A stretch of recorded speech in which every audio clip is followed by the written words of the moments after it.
Hello, welcome back to Cracking the Cryptic, and time for another go at a variant Sudoku. This one is a 6x6. It's been sent in by LJC, who's featured on the channel a couple of times before, and was inspired by a video we did recently. Now I'm looking at this grid.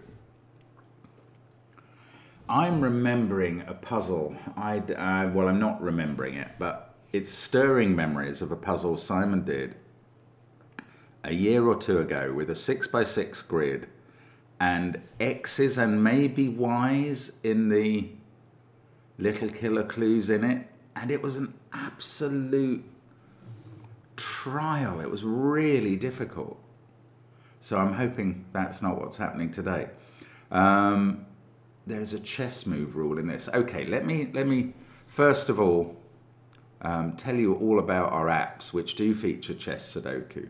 And great fun it is too. There are knight's move puzzles, king's move puzzles, and indeed queen's move puzzles that apply to the nines in the queen's move, just in case you're wondering. But they are really good fun, and there's a whole app of them. We have so many apps, and they are such good value. The latest is Fog of War, highly recommended, and great fun clearing the fog in that one. Now, there are also things on our website that will lead you to SVEN'S Sudoku Pad and our merchandise, which you can get yourself some of.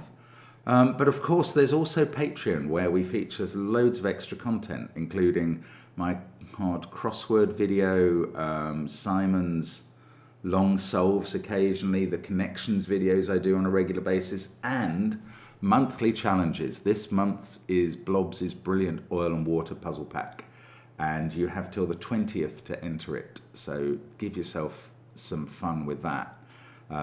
It's always a bit more of a marathon than a sprint, the puzzle pack, but an enjoyable one all the way round is what I would categorize it as. So loads of content on Patreon. Do find your way over there, join us there, please. Help support the channel as well. And if you just like things that appear on the regular channel, of course, we've had the collaboration videos, both with a competition winner a few weeks ago and with Matt Parker a couple of weeks ago. And we've also been streaming, and you can see on the main channel, if you go to the live button underneath, you could see our streams of the Blueprints, or is it just Blueprints? I can't remember.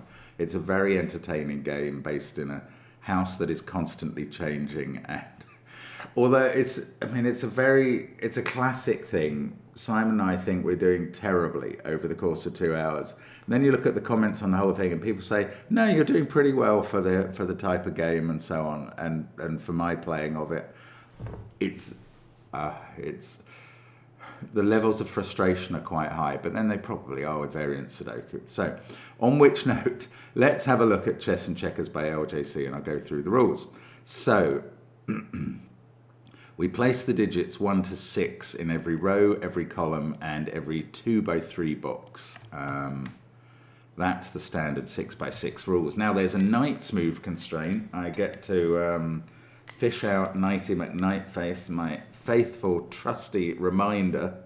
He sits in front of me to tell me when I've forgotten that there's a knight's move constraint in the puzzle.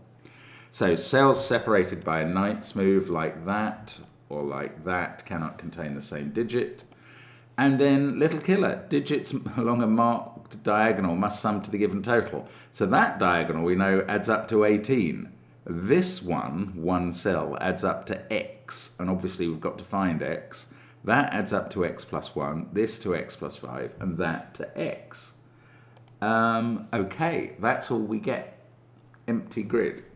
Intriguing idea. Well done, LJC. Let's give it a go. You can try it on that first link under the video. You could look at the video length to judge how hard I found it. Remember, it's only a 6x6 in theory, so only 36 digits to put in. Is that any comfort? Probably not. I did once compete with a fellow competitor at the World Sudoku Championship who said that the go-to puzzles when there wasn't well, no, not even when there wasn't much time left in a round. I think he always favoured the puzzles which had more given digits in, on the basis that there were fewer digits that you had to write in. But I think other constraints matter more than how many given digits you get. Anyway, let's get crack. Oh gosh, nearly hit the wrong button, as I sometimes do. Let's get cracking. So 18 is not a significant total, I don't think. The maximum for this is a 6-5 and a 6-5 and a 6 is 28. And the minimum is 1, 2 and 1, 2 and 1, which is 7. So the total for this diagonal would have to fall somewhere between 7 and 28. And 18 is a boring averagey number in that context. X plus 5. Okay, well these cells are both X, so we'll colour them. Now, the knight's move constraint, I'm not forgetting it, I'm thinking about it. What does that mean? That means none of these cells can be the red cell in box 4. So one of these is red, one of these is red in box 3. Oh, one of these is red in box 2, box 1, just by Sudoku. And they both see that cell, so that can't be red, because that one sees it by knight's move and that one vertically. Now it's going to be the same here. There's obviously symmetry applying. Those two cells both see that one.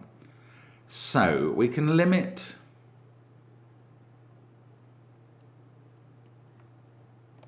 I mean, the very symmetry of this pattern tells me that we can't resolve which way round it's going to go, because that, yes, it does see both of those cells, but I think it's absolutely 50-50 at the moment whether that is the pattern that is prevailing or that one, and both seem equally valid. So we're somehow going to have to use x versus x plus 1, or x versus x plus 5.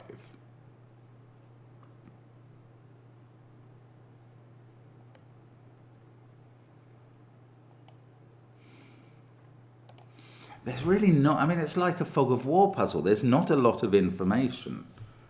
There must be a way. Oh, hang on.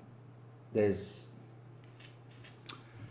I think I know what it is as well. There's a global constraint over 6x6s with knight's move constraints. I went through this only about a month ago. Well, that's probably the puzzle that LJC saw that this is based on. Oh, yeah, okay. Now, I think as I explained then, and as I will explain again, this concept was first introduced to Simon and myself in a puzzle in which it was organized so that 3 digits in this sort of pattern in each box were all odd. And I think this pattern had to apply in every box. And so in that particular puzzle, those cells were either all odd or all even. And vice versa, obviously. And that has confused me for a long time, because I keep thinking there's some parity consideration to a knight's move 6x6, and there isn't. What there is a consideration. Okay, let's just clear out the grid again. Let's empty it out. Now, right, what we're going to do is consider this cell. It could be any digit, doesn't matter. Where does that go in box 3? And think about the knight's move. The knight's move sees those two. Ordinary Sudoku sees those two. So that yellow is going in one of these positions.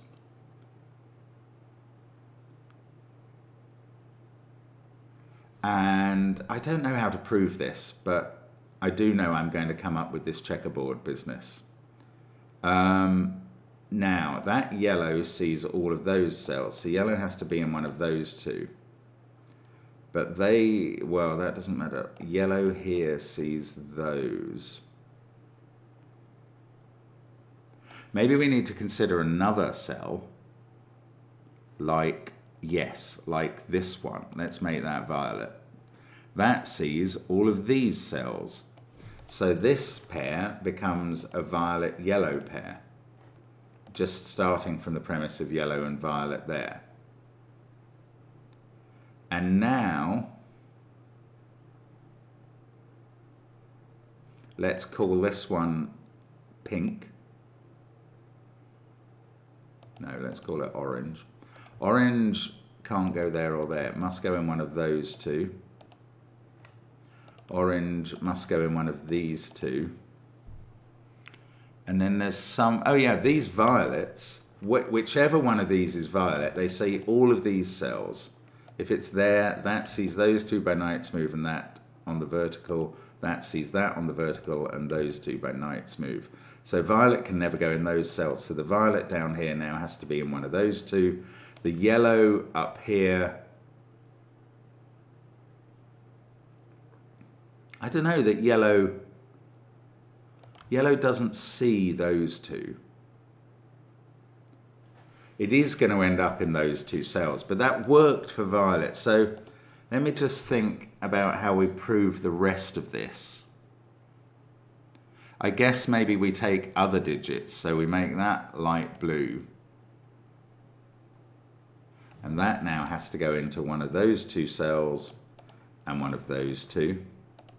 Let's make this pink, and that has to go into one of those two. And now, because of all the other colouring, it has to go into one of those. And if we make this red, that has to go into one of these. And they see all of those three cells. So red ends up in one of those, and by elimination, now yellow ends up there.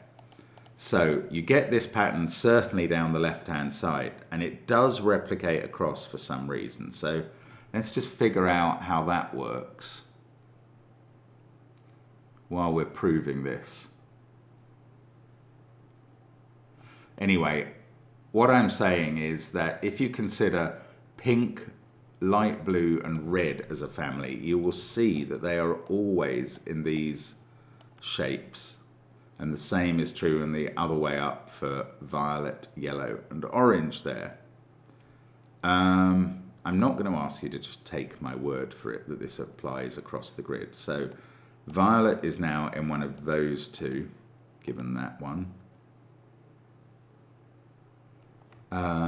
Let's say one of these three, given that we don't know which of those is violet, and one of these three. But if violet was there, it would see both of those, and that would be violet. If violet was there, it would also be in column 5. So one of those is definitely violet, and that one isn't. And those two both see that one by Knight's move. And those two both see that one by Knight's move. And again, violet has ended up in the same checkerboard of cells. And I think we can do the same, therefore, with any other colour. And it's going to end up fully checkerboarding the grid. So let's empty the grid out of colours, having proved that we're going to get a checkerboard pattern of 3 different digits. And what I'm going to actually do is checkerboard yellow against white. And the yellow cells will be occupied by 3 digits in this puzzle, and the white cells by the other 3 digits, and they mustn't stray out. So let's go back to X. X is red and is in those two. X, now what did we work out? X now, first of all, we've just worked out X must always appear on the white cells, not the yellow ones. So in box 1, it must be there, and then we can place it there in box 2, and we can populate the grid with reds based on our new information. Now, red is X. Let's just choose another color in the white cells. Let's make that pink. So that becomes pink. We can just fill them in, I think. Pink, pink, pink, and pink. And then we'll make these blue. And that is one population of the white cells of the grid. They've become red, pink, and blue. Now, here we go.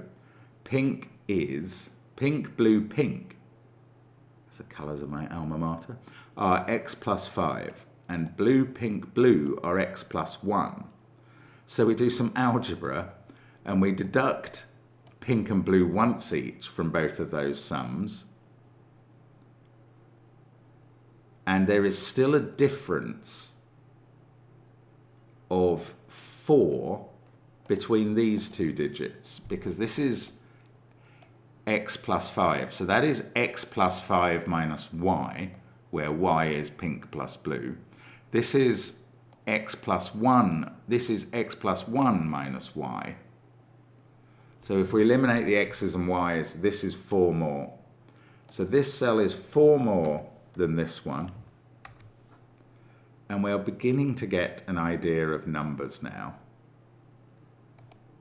And now we'll actually be able to work out 2 possibilities for x, I believe. Is that right? Oh yes, and then the 18 will disambiguate the whole thing somehow. Oh no, but will it? Because we've only been looking at the white cells. We haven't looked at the yellows at all. We've got... Ah, yeah, okay. I think there's some thinking still to do in this. Now, let's see if we can calculate x. If these numbers are at the low end, we've got 151 here. And in that circumstance, x is 151 equals 7, which is x plus 1. X would be 6 if this is 151. If, on the other hand, it's 262, which is the other possibility with a difference of 4, that's 10. Oh, well, then x would be 9. Well, that doesn't work, so that has disambiguated it. X is 6. Pink is therefore 5. And blue is 1 to maintain the difference. So now x is 6. X plus 5 is 11. That makes sense. X is 6. X plus 1 is 7. Well, that all works. Now, the remaining digits... Okay, let's get rid of the colours that we've been stressing about here, because their cells are all done. I mean, it's lovely how it all comes together. It doesn't take that long once you get it figured out. But we still have to figure out how 2, 3, and 4 populate the yellow cells. And I don't think we can entirely do this by the same sort of process of filling in a colour and seeing where it populates throughout the grid, because we won't be able to disambiguate that. As we found out when I was going through the proof that the grid is all segregated into bishop's moves, it wasn't completely resolvable into a pattern of 6 digits. There were uncertainties in many of them. So, what is the maximum now? Because the maximum has changed. We can't use 6s and 5s. So 4 plus 3 is 7. 4 plus 3 is 7. That's 14. Plus 4. This is now the maximum column, the maximum diagonal. So 4 and a 4-3 pair and a 4-3 pair. Now, the great thing about those 4-3 pairs is in their boxes, they only leave 1 digit, which is 2. So I can probably finish off 2s in the grid now. That's the 2 in box 6. That's the one in box 2. That's clearly the one in box 1. And there's a 2 there. They're all done. And now I can probably use this 4 to disambiguate all remaining 4s and 3s. And then we'll be finished. And it's a very neat idea. It's, you know, it hasn't taken a long time, let's be honest. Oh, look, I'm going to finish with 2 3s in the corners. There we go. Full party time on the last move. Double 3 in the corner. This will have a link in the solution when you have a go at it. It's a very clever puzzle. But it's almost a thought piece in a way. I mean, it's very clever. You have to work out. I don't know if you can solve it. And I'd be very interested to see what your experience is. If you don't know the trick about checkerboarding the grid, is this a solvable puzzle? I suspect only by extensive bifurcation. And I might be wrong about that, but Mr. Nighty McNightface has absolutely done the job in this puzzle and cracked the whole thing wide open. And it's very good. Again, as you see, we ended up with 2, 3, and 4 on the yellow cells. Now, obviously, that's not a family of digits, particularly with 1, 5, 6 in a different family. It's not odds versus evens or highs versus lows or anything like that. But they are distinct groupings. There is segregation in this puzzle. Although maybe there's actual great integration between the segregated sets because they're obviously neighbouring each other all the time. It's really clever. Thank you, LJC. I see how that was found. I mean, I guess the other puzzle I did was a knight's move 6 by 6, and this always has that constraint. There's the lesson. I must try and just remember that as a forefront thing. Next time I read normal 6 by 6 rules apply, knight's move rules apply, I must just instantly colour the grid in the bishop's move colours so that I know what the separate sets are. Anyway, intriguing stuff. Thank you for watching. Nice quick one today. I hope you had a go at the puzzle and I hope you knew the trick. And we'll see you again soon on the channel. You will know the trick if you keep watching the channel. That's the, even if I don't remember it exactly, I sort of knew there was something there. Anyway, keep watching the channel for more fascinating information about Sudoku, and thank you for watching. We'll see you again soon. Bye for now.